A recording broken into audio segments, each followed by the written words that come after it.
In the midst of the coronavirus pandemic, passing on information can feel like one way we can support our families and friends. Here at the BBC, we are working very hard to make sure that everything we broadcast and publish is accurate and up to date. But there is a whole load of information out there that isn't. And misinformation can spread fast.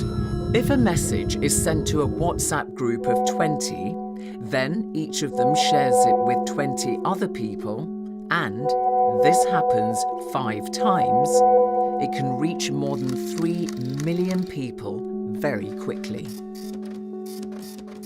Untruths can take many forms. One of the most common we're seeing is copied and pasted messages being passed around on WhatsApp or in Facebook groups containing bad advice or fake cures. And because these are shared by a friend or trusted source, it's not obvious who wrote these messages in the first place. Often they're attributed to a vague source like a friend's friend who's a doctor, soldier, or works for the government. For example, a voice note has been spreading on WhatsApp. In it, a woman is translating advice from a colleague who has a friend working at a hospital on the Spanish island of Gran Canaria. Some of the tips are helpful, such as washing surfaces thoroughly. But the voice memo includes misleading advice as well.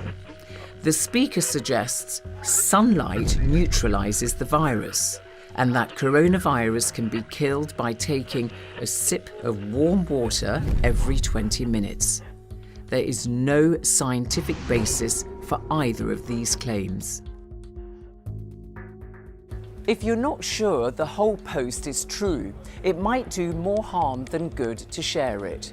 And if the source isn't easily identifiable or the story hasn't been reported elsewhere, then it really is worth being skeptical about it. Pictures taken out of context can also be really misleading. A video from Italy was posted on Twitter showing military vehicles on the streets. There were rumours they were responding to coronavirus riots. In fact, they were returning from routine exercises that had nothing to do with the outbreak.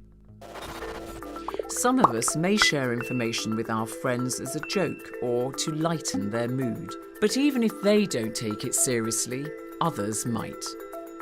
For example, a claim that lions were released in Russia to patrol the streets was taken seriously by some.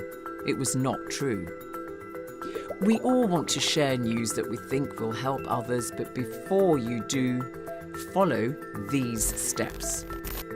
Has the story been reported anywhere else?